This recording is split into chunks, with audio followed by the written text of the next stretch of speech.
Hey everyone, welcome back to the Cosmic Bridge. If you are watching this on YouTube, you'll notice that I'm going to be wearing different clothes now. And when I speak to Andy, as that's because I forgot to do the intro and outro on the day, which is normally what I do. So I'm recording this afterwards.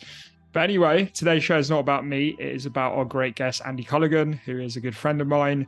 Andy runs his own marketing consultancy, which offers fractional marketing leadership. He's been very successful in marketing. He was a chief marketing officer for several tech companies, such as Leadfeeder. That's where I met Andy. Andy invited me to speak on some webinars, and I always knew he was a top marketer, as the webinars would always have thousands of attendees. But as you know, on the Cosmic Bridge, we're not going to be talking too much about marketing or business. We're going to be talking about some of the things behind the scenes. So a lot of people will know Andy as a marketing guru, but there's probably some things you don't know about him, which we're going to discuss today. We're going to be talking about when he transitioned to setting up his own business and his own consultancy, some of the stresses that he faced, that balance between, he's got a young family, he's got a daughter. How does he balance that with being hardworking? We're going to be talking, unfortunately, about the tragic event that happened to him with the loss of his brother, but also what he learned from that, how it helped him grow. And then we're going to be talking a little bit about breath work at the end, which obviously is a topic that's come up previously on the show.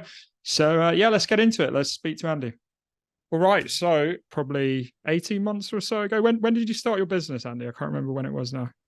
2.5 years ago, man. See, it's like you missed out with a whole year.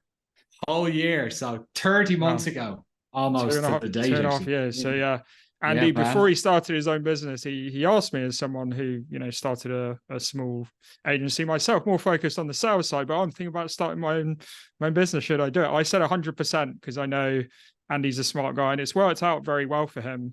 But I was wondering if you could, because I've got a lot of friends in the situation you were in 2.5 years ago, where they've done well in their careers, they're thinking about starting their own business, but often there's a bit of a fear element. They've been working at a company 10, 15 years, going off by yourself. It's scary. So I was wondering if you could talk us through your journey since you started your business, both the good parts of having independence and then obviously the stuff around stress and family and all that stuff that often people don't talk about when it comes to starting a company.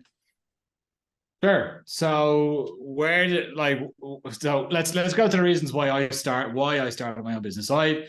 You may have mentioned this in the bio already, but I'd been working for fast-paced tech companies as either a CMO or a VP of marketing or a director of demand gen and lead gen, etc. So very, very fast-paced, various sizes of organizations, various stages of organizations. And within that time, I'd seen hundreds of millions in funding, hundreds of millions, by the way, so to play with from the marketing team. So it's not just we closed a 20 million round or whatever. Within that time, every company that I've been working with had received millions, tens of millions, close to 100 million or over 100 million with one of them. So I'd probably have probably experience with close to 500 million when it comes to VC money, right? So I'd learned a huge amount. I'd learned mostly what not to do, and that was sort of helping me through each of the different jobs that I was going into. And I was at an organization where I really liked the organization, but you have to think about where we were. So we were just after COVID, or we were right in the middle of COVID. So Mikey, when you and I first met, and we first did that webinar together, that was the beginning of COVID. That was 2020, right? So and probably summer 2020 or maybe early summer or spring 2020 when you and I first, so around the first lockdowns and that.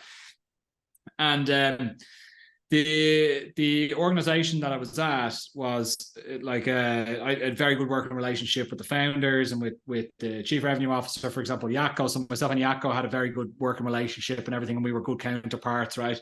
After everything that we'd been through personally from COVID, etc., as well, plus the okay, do I really want to make it work? Is it something that I'm really excited about or whatever? And I felt as though, okay, I've had my time in the sun here, let's say. I've enjoyed it. I've gotten it up. We've doubled MRR in the space of 18 months. I'm now tired. I was super tired. It's the only way to describe it. I had to go really soul searching for a number of months to really understand, okay, what am I doing next here? You know, like, Yeah. do I really want to stick around here, or do I want to jump ship? Do I want to go to another business? And at the same time, I was like, I'm so exhausted at the thought of even looking for another job right now was like, no, I'm not interested.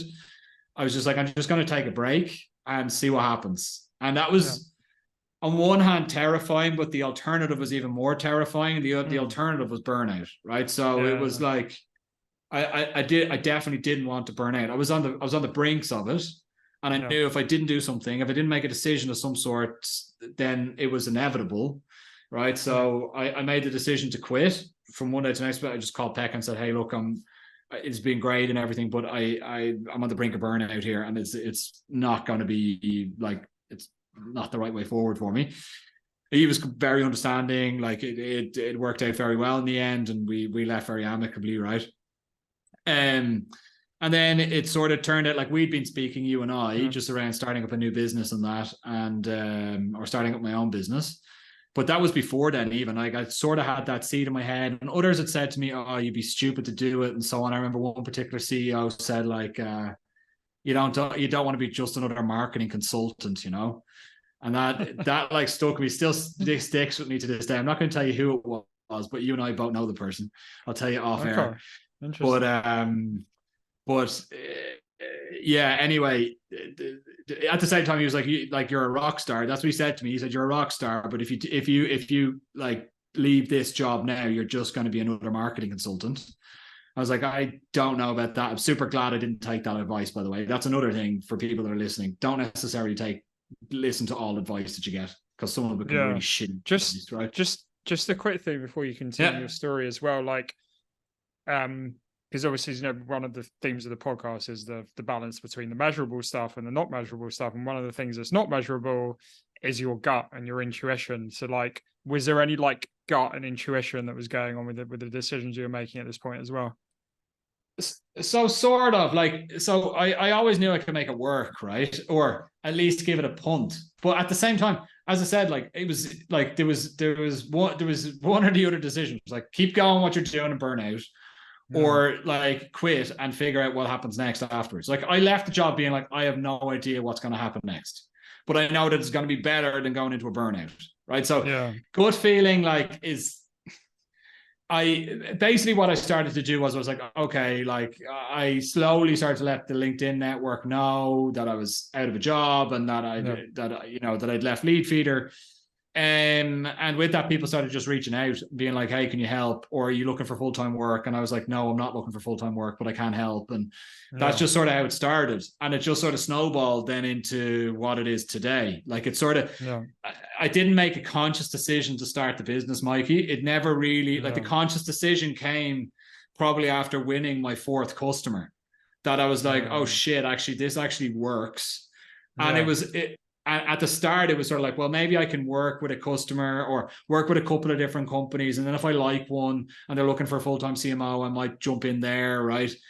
But Yeah. actually in reality, like the way that it's moving right now, I enjoy working with many different businesses, and Yeah. I enjoyed it moving in that direction, like similar to yourself, right? Yeah. But it was never, there wasn't like a decision that I made from one day to the next. Okay, today's the day I start my Yeah. business. Like, didn't happen. It just sort of happened organically, Yeah. randomly enough, which people have laughed at, but it's the truth, right? Yeah. So Yeah. yeah, that was Yes, it. But good feeling is important for decision making within the organization, because it's grown into different areas, like bringing on a team and things like that, and taking on certain piece of business and leaving other business aside and saying, "Hey, I don't want to work with that piece of business." That's based off gut feeling, but the gut feeling has been learned on experience from working with others. Well, so I think we talked about your journey to being an entrepreneur. We talked about, you got clients, you've been successful, you got some, staff you're working with. Obviously, I know you've got a family, and sometimes this is a theme that comes up on the show a lot. Like, how have you managed to deal with kind of, the stress of running a business and having clients who can be a pain in the arse, and then, also spending time with your family and that classic like personal and business. Have you maintained that balance?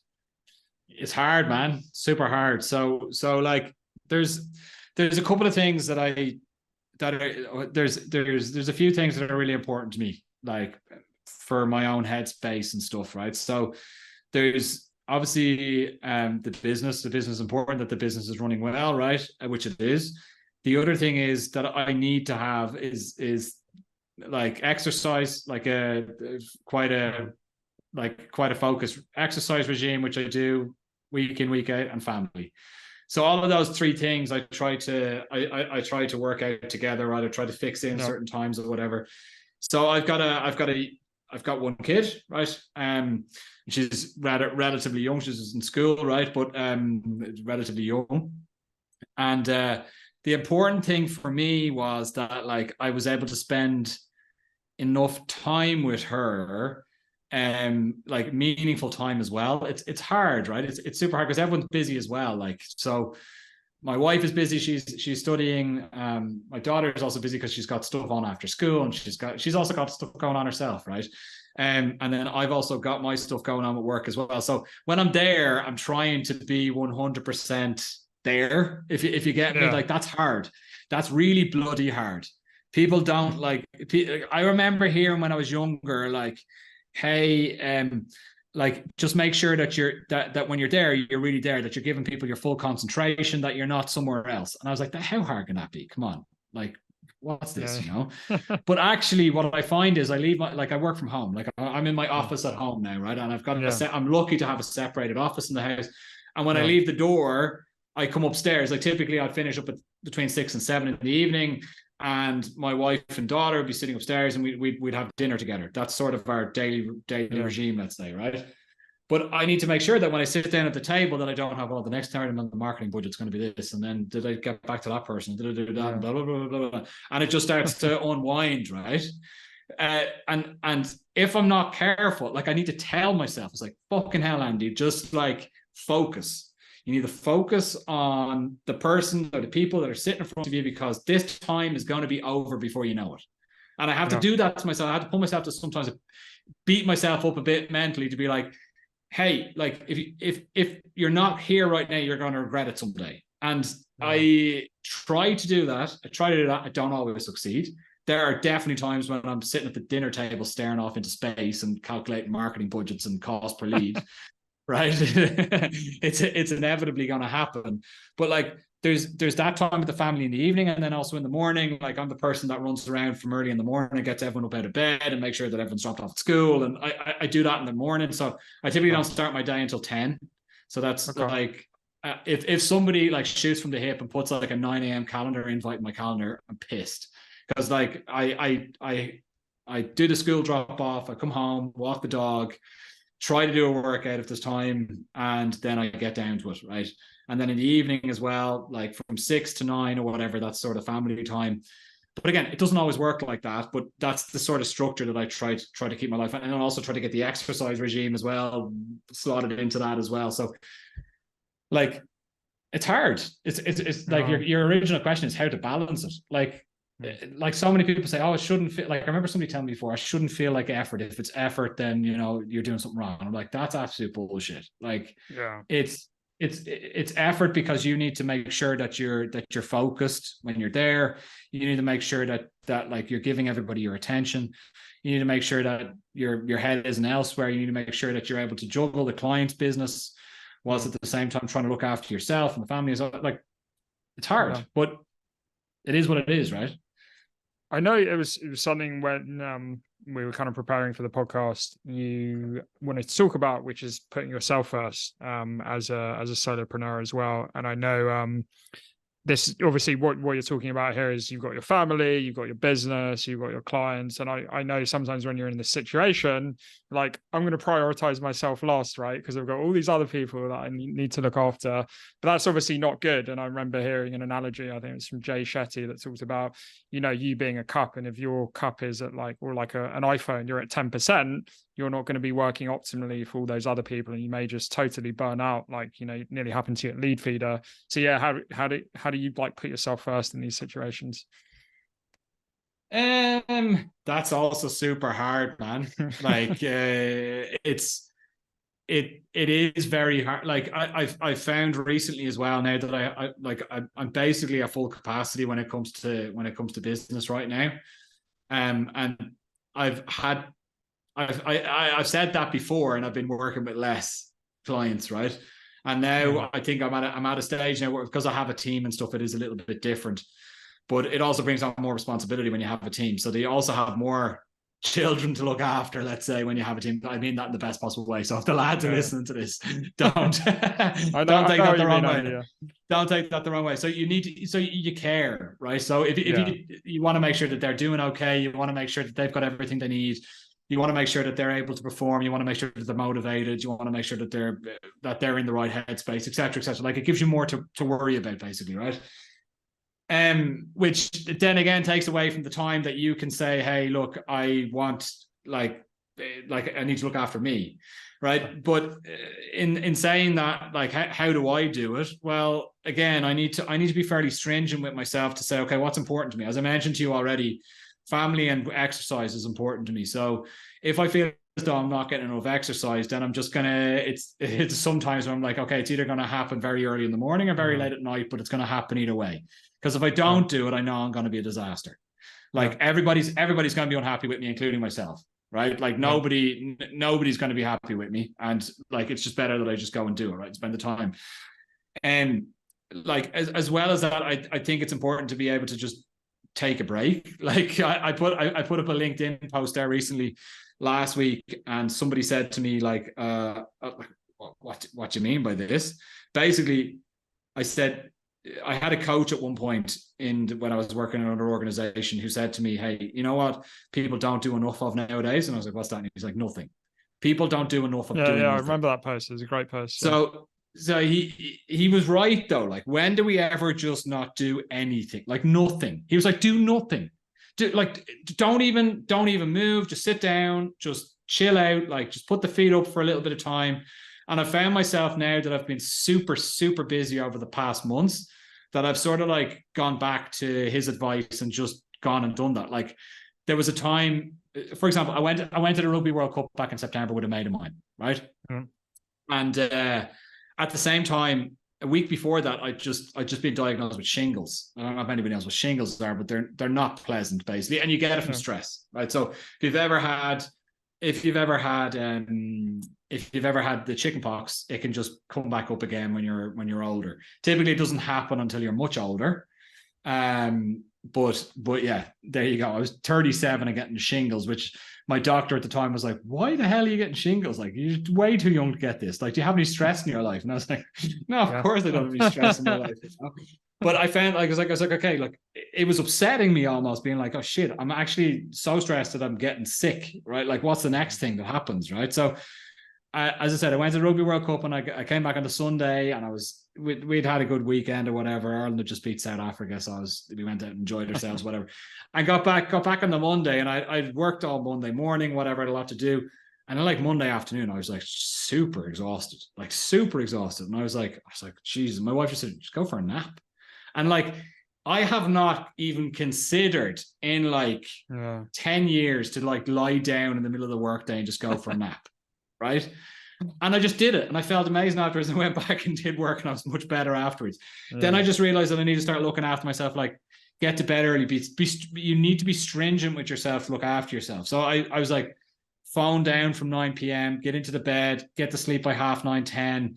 Make sure, like, I also need something that's like, give me a bit of motivation. I wear a Whoop, right? If people are familiar with Whoop, tracks all your sleep data and everything as well. So I was like challenging myself to get 100% of what my sleep need is and stuff. Like, to answer your question, how do I balance it? Like, by putting myself under pressure. If I don't put myself under pressure to balance it, it will remain unbalanced, and I'll end up just working 24 hours a day. That's probably the best way, the best explanation I can give you.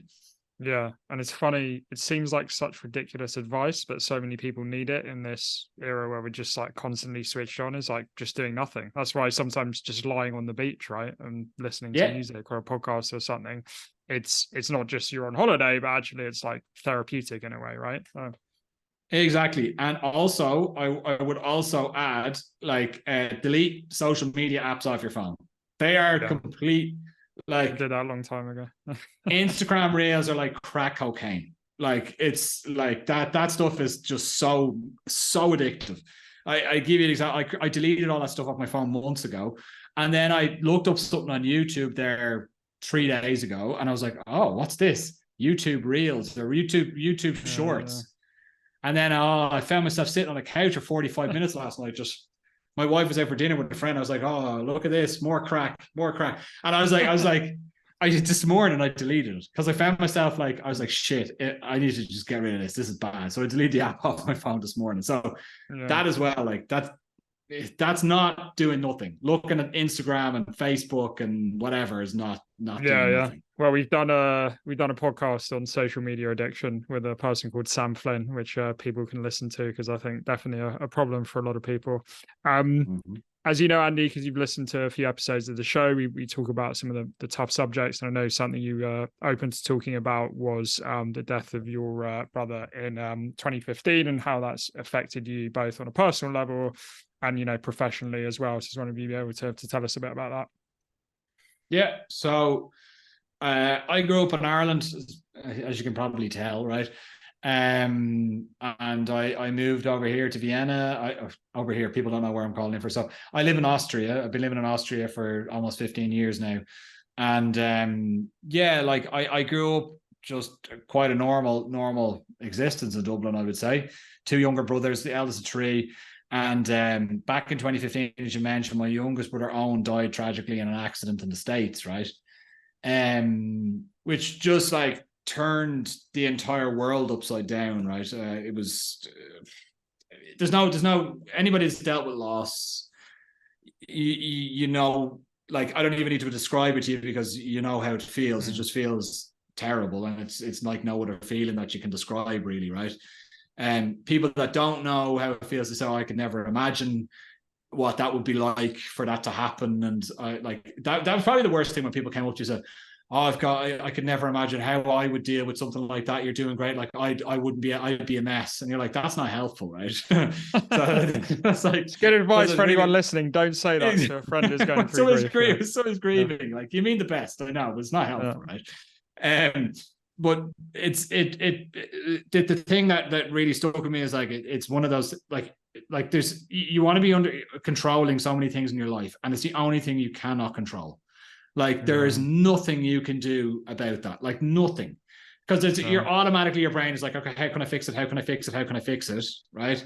And there's literally no fix. There's zero fix. Like lights out, done, gone. Right? It's the most definite thing in the world, but also at the same time, it's also going to happen to all of us. Like it makes you realize that every single one of us, you and me, every single one of us is just a question of when, right? And what you do in between. So for me, it really, it put a lot of things into perspective for me. Like, as I said, at that point, I was living here for 5 years, 6 years or something. And I probably wasn't that happy. Like I definitely wasn't that happy. I wasn't happy living here. I wasn't happy in my work and so on. Like I was like getting super stressed out, and I was feeling homesick, and I don't know. There was lots of things. I just didn't feel. I just didn't feel. I wasn't feeling fulfilled, right? So, for me, then it just sort of sparked something in me to be like, positively or negatively, I just started working at a tech company, and I sort of threw myself into work, and just like worked my ass off, basically, just sort of as a distraction, because I didn't have, like, I was married. We were just freshly married, which was great. Like we were super happy, but from a work perspective, I wasn't feeling super fulfilled. And then all of a sudden things changed for me a bit professionally, and then I just started working my ass off, and that was sort of like my coping mechanism. And that like sort of propelled my career, because on one hand I was working very hard, but at the same time I was less concerned about the outcome. Like for the first time in my career, I've said this to people before and they didn't really get it, but I'm going to try to explain what I mean. Like I didn't really give a shit. Do you know what I mean? Like I gave a shit, but I didn't give a shit like as much as I cared before, because it was like, well, what's the worst that could happen? You know, like that was like a big mind shift for me. And that happened only after Owen died, because it was, and even when I worried about things, I would think like, Owen would always come into my head and I'd be like, oh, you know, like, well, it couldn't be as bad as that. And like, what would he say to me? Like that honestly, that was the thing. What would he say to me? He'd probably be like, come on, relax. And that actually helped me relax, took away a lot of my anxiety about failing. Failure actually probably being a big part of it, being afraid to fail and being called out in failure. And then I sort of went from being afraid of failure to not really caring about failing, obviously not trying to fail, but not really caring about failing, and also not caring about what others said about me failing. I was always terrified of like a boss giving me shit about something or whatever. I just moved away from being like, so what? You know, of course, there's still anxiety in me, you know, being like, hey, you know, if you fail, this is bad. But actually, that whole thing just showed me like life's too short to care so much. You know, and that was probably the big lesson that I learned. Like, if you're asking me for a lesson that I learned after Owen's death, was really that. Like, it's life's too short. Yeah. Like, we're only here for a limited amount of time. Stop giving so much of a shit about things that don't really matter that much. Right? Stuff that really that's not that important to your general life. Like stuff that could go wrong today, you won't think about again in a year from now. You know? Yeah. I guess a lot of what you're talking about on this topic, one, it comes up on the show a lot because it's a bit of a spiritual concept, but also we talk about it in sales and marketing, is detachment from the outcome, like doing the job regardless of if you actually get the result you want, and taking that risk and not being scared of failure. Yeah, absolutely. It's again, it's not every time either for me. Like as I said to you before, I almost ended up in a burnout because I cared too much, right? That was also after Owen died, right? So but putting it back into perspective, it was like, hey, even the quitting my job was like something that I probably never would have done before in the past without having something else set up. But again, that decision, I always thought back to, you know, with Owen and stuff, it's hard for me to say like how I incorporate that into my thought process, but it would be always like, let's take, for example, me quitting my job and starting this, or organically this happening, not starting this organically happening. Like when I made the decision to quit, it was in the back of my head, like it was like, it's going to be fine. And it was like almost Owen telling me it's going to be fine. That sounds super weird and super funky, but it was basically that way, right? Yeah. So I think what I really like about a lot of what we talked about on the show today is a lot of these concepts you're talking about is like you know, earlier around putting yourself first as a solopreneur, or having the right balance between, you know, your family and your business. As you're saying, it's a constant work in progress. You're never going to perfect any of these things, and you're still working on them all the time. And I think that's one of the things, you know, when you're younger and a bit more naive, you think, oh yeah, like I'm going to achieve this perfect balance with like my family and my work, or I'm going to, you know, grieve totally and I'm going to, you know, be over this, or I'm going to be perfectly detached from outcomes. I'm going to be able to not focus on the things I can control, but it's a constant work in progress. And I, you know, anyone that knows you, Andy, I'm sure there's a few of our mutual friends that will listen to this, knows you're such a genuine guy. And I think it's coming across with all these things you're saying is like, I'm working on these on a daily basis and I'm still not, you know, the best at them. Yeah. And with the grieving thing, like the grieving thing never ends. You know, it just gets a little bit like the pain gets a little bit duller over time is probably the best way to describe it. Like, and even for me, I it's hard for me to go back to Ireland. You know, like Ireland is tough for me to go back because I'm almost like disconnecting myself almost from the event by not being there. Right, it's much more intense for others. Like my other brother probably finds it much more intense than I do because he also lives in Ireland. Right, so like and as you said, it's the same with everything. Like you can never fully detach yourself. Like you'll never be able to detach yourself unless you're a psycho. But I'm sure none of your listeners are psychos, Mike. Everything's well. I think really the reason I set up this podcast was because we live in such a polarized world. At least it seems online. So how can we achieve more balance in our lives? And as you're talking about today, it's a constant battle that we're all going to go through till the day we die. This was a private conversation we had, but you told me you went to a Wim Hof retreat. And obviously we talked about quite a few things today, like stress, grief, detachment, like lots of different things, you know, family, balancing our family with work. Talk to me about the Wim Hof retreat you did, because I'm someone that follows Wim Hof. I do the breath work, I do the cold showers. I haven't done the ice plunge. I know a lot of people that do it, but yeah, if you could talk us through that and like some of the benefits you had from that. Absolutely not. It was private, Mikey. No, I'm joking. So now I've done it a few times actually. So look, I think we spoke about this as well before. I'm the type of guy that's like not into or wasn't too much into anything that's sort of hip or sort of meditation and things like that. Like I was always very critical about that, right? And also things like another silly example, but in my mind, I put it into the same box as craft beer. Like just give me a pint of lager. Do you know what I mean? Like just like as much like sounds wonderful and all, but just like Guinness for Andy. Exactly. Just give me a pint of what I don't want a 15% beer. If I want to drink some 15%, I'll drink a glass of wine. You know, like let's stop trying to convince me with your shit beer.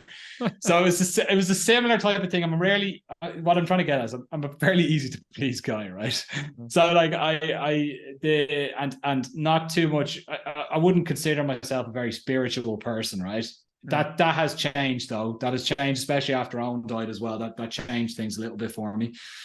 But when it came to this Wim Hof stuff, so I the first time I came into contact with any Wim Hof stuff was back in 2017, I think, and I was working at an organization, and the CEO was like, the leadership team need to do a Wim Hof retreat, and I was like, what in the name of God is this, right? Interesting. It was like we were staying in this hotel, and it was like deep winter, and we were on a lake, and the lake was frozen, right? And a Wim Hof like instructor came in and did breath work with us for 3 hours, and then we went out afterwards and then went into a lake, right? So breath work, by the way, for 3 hours is intense. Like that's a huge amount of time to be doing breath work. I basically like had an out of body experience is probably the only way to describe it, right? So I beforehand, I was like, this is going to be absolute nonsense. Like I was convinced. I was like, I'll do it because I'm being told to do it. But that's the only reason. And I left there and I was like, holy shit, I'm doing this again. So we did the breath work, which is let's call a spade here. It's basically just hyperventilating, right? Like it's hyperventilating for a certain amount of time. That's what we were doing. And then we went and jumped in a lake, or walked into a lake and stayed under freezing water, like with ice around us, right? For I don't know how many minutes, 3 or 4 minutes or whatever. And then after that, I felt amazing for about 3 days. Like, honest to God, it felt great. And I was like, oh, I'm definitely going to do that again. Fast forward like to 2017 to like a month ago was the next time I actually did it. So like didn't really follow through on that. In the meantime, it was just too much going on with family and stuff. But so a friend of mine was like, hey, we were looking actually to do a Wim Hof course, because I said I did it before, and we found one close by to us. So we did it again, like another hour or so of meditation, breath work, and then after that, then got into an ice bath. Like amazing. Again, like it just makes you feel like it's hard to describe, right? You just feel great. You feel energized. You feel really good afterwards. Like you said about taking cold showers. I now also take cold showers nearly every day. If I'm feeling super tired, like I was running a couple of events there last week, the week before, and it was like 1 a.m. in bed, up again at 5 a.m. type of thing for an entire week. I was wrecked, right? And I found like I need to just get like an energy boost. I had to find it from somewhere, right? So I was doing things like a cold shower, and the cold shower actually helped. Like I'd have like a really, really busy day, come back to the hotel room for a couple of minutes to get ready for the evening event, cold shower, back to business again. Okay, back out until midnight, 1 a.m. And then the next day back up again at 5, 6, and then back in the cold shower again. It's not just that it wakes you up, it gives you like a certain kick. I don't know what it is, but it really helps, right? So Wim Hof for the win would be my my advice there. Like, don't take it you don't need to go climb up a mountain with no shirt on, right? But you just the cold thing with the breath work, I think is very cool. Like I definitely recommend it. Well, and then one of the things, and again, we've done podcasts on breath work, and I don't think we've done anything on like cold showers or cold plunges, but yeah, breath work and meditation, something that's come up a lot. But what I find is, and I've definitely had this myself, I try to do breath work just by myself at least like once a month. But it's not just about me doing it once a month. It's also in your day to day. And this is even the thing with meditation. You may be in a practice of, I'm going to meditate every morning, but then what happens at 11 a.m. when you're the client you don't like sends you that annoying message, right? So I think one of the problems with, you know, a more spiritual activity, mental health, whatever you want to call it, something that helps you in the moment, like you said, you felt great for 2 days. How do you then implement some of those practices in your day to day, like Monday to Friday when you're working? Because that's actually when you're really stressed, is when you got your clients coming at you, and then maybe you're having lunch with your daughter and something happens. And then how are you like able to, you know, deal with that stress in your day to day as well? What are some of the techniques you got? Probably don't do it well enough. I'm being very honest with you. You know, like that's pure honesty. I try to take a breath, right? I try to the double breath. Do you know the double breath? No. That helps quite a bit if you do that a few times. That What's a double breath? Talk us through it for anyone listening. So you only breathe in through your mouth. You take one blast in, and then you directly afterwards take another blast in. So fill it all the way into your stomach, right? All the way into your stomach, not into your chest only, but into your stomach, and then breathe it out, and then do it again, maybe 10 times. That will then bring you back down to a calmer level, right? That will manage to calm you down. Now, do I do that every time that I get something stressful? Fuck no.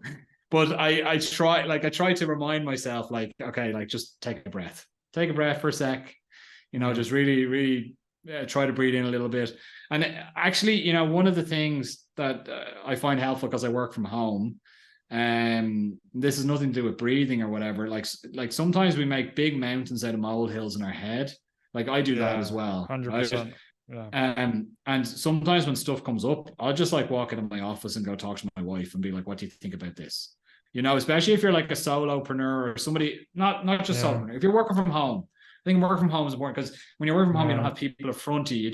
People don't see how you're reacting to certain situations based on your body language. So they're not going to know if somebody slacks you, if you've just gone through something that's been particularly stressful or upsetting or whatever. I would then go and speak to my wife and be like, what do you think about this? And she'd normally, like, she'd listen, you know, and then we'd be able to sort it out and figure it out a little bit. And it might only be a 5-minute conversation, but it could have been something that I would be beating myself up in my head for days if I didn't have that 5-minute conversation with somebody. So if it's an option for you, try to have a conversation with somebody. I think that's the most important thing. Yeah, I think that's really good advice. Yeah, because I think we often, as you said, create mountains out of molehills, and if we just have a conversation, and even, you know, some people may be living by themselves listening to this, but call a friend who you're close to, or a family member, or whoever it is, and often just getting it out of your head, you're suddenly like, oh, that's actually not such a big problem. Yeah, I think it's that.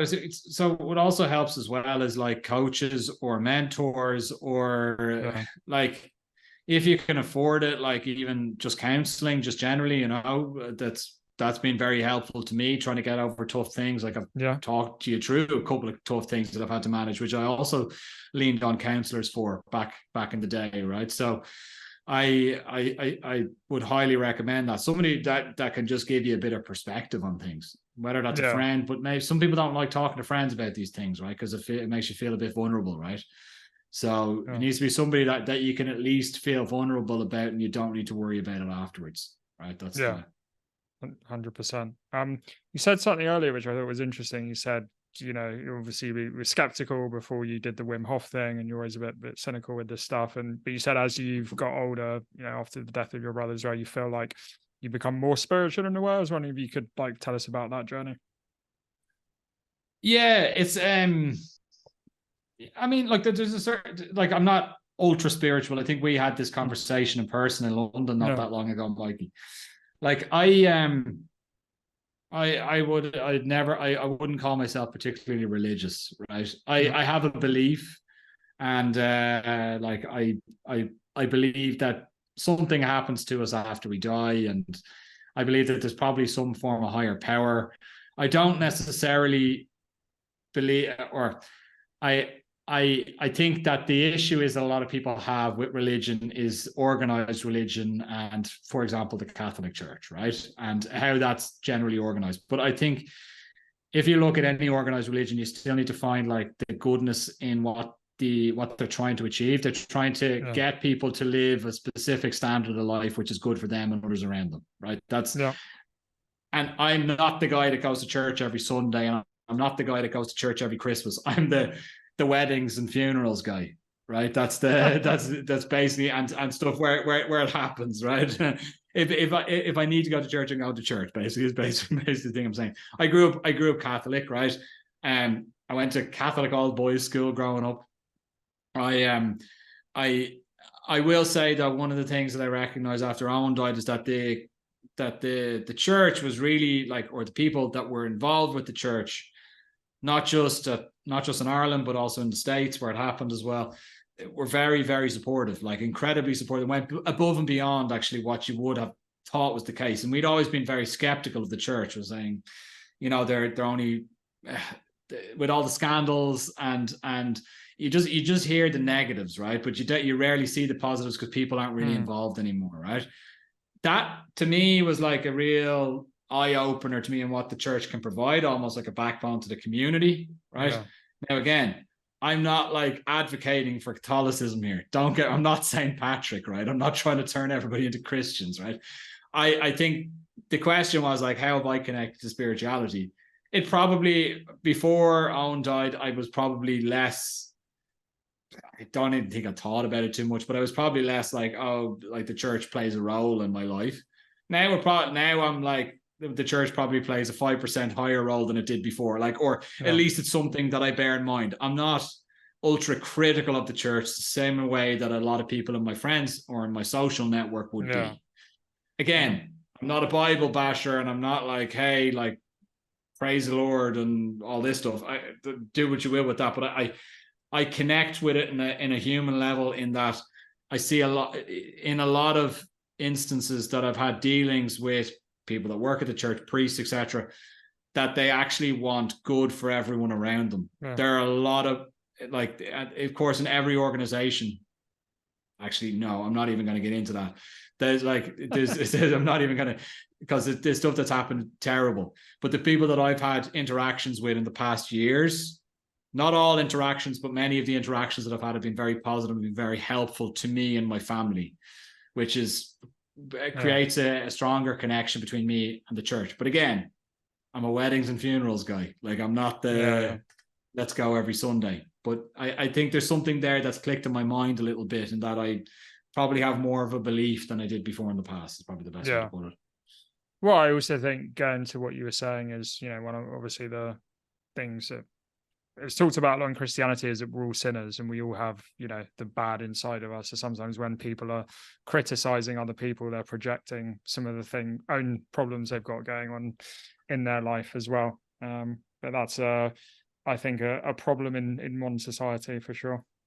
That's for sure. The sinning thing and all that, there's a lot of, like, I can be very critical about some of that stuff. Like, we don't need to get into it now, but like some of the, like, being born with sin and all this, just making you feel guilty, that's all bullshit in my mind. Like original sin. I don't know if you ever heard of this, but this is stuff we used to be told in school and used to terrify us. Like, oh, if you're not baptized, then you'll die a sinner if you die before you're baptized. All this shite. It's not true, but there you go. Anyway, I think it's more around, when we act in a certain way, like, these things are going to be, it's more recognizing when you've acted in a certain way. But as you said, we don't need to get into it. It's been a great show. I always like having friends on like you, Andy, because you often get to know sides of yourself I wasn't familiar with before. But yeah, just to wrap up, as we're nearly at time here, we'll put a link to your website in the comments. Like, if someone wants to get in touch with you, like, how can they contact you? Best place to get me would be on LinkedIn. Like, you can also go through the website, but LinkedIn is probably like, I'll get back to you. Well, I'll get back to you immediately either way, but LinkedIn is probably the more personal way. If you want to just reach out on LinkedIn, Mike, I'm sure you send the LinkedIn details in the description as well. But just reach out. Happy to connect and help in any way I can. All right, awesome. Well, thanks a lot for coming on, Andy. All right, man. Thank you. So, a couple of takeaways I've got from today's show with Andy. It was really great to speak to Andy, as we've had so many calls and meetings. Obviously, we talk about marketing and sales, the world we're in. It was good to scratch beneath the surface today.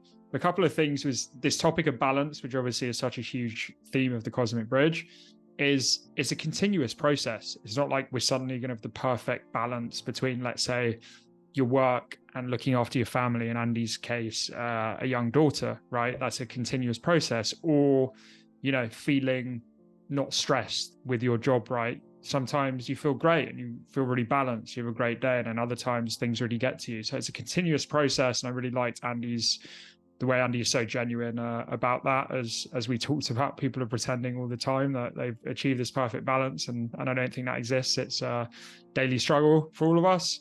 And then the other part I really liked, obviously Andy's gone through this terrible thing with the loss of his brother, obviously the grief that brought him and his whole family, but actually it gives him gratitude in other moments where he thinks, hey, this is not the worst thing that can happen to me. Look at what happened with my brother. And even him saying he has that voice of his brother in his head to say, things aren't so bad, right? And I thought that was really powerful for the importance of gratitude. So if you have a friend who's maybe going through grief or in a tough moment at the moment, I think this could be an interesting episode to send to them.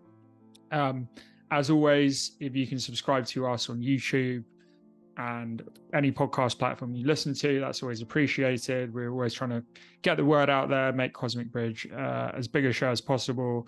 And we'll see you on the next episode. Cheers.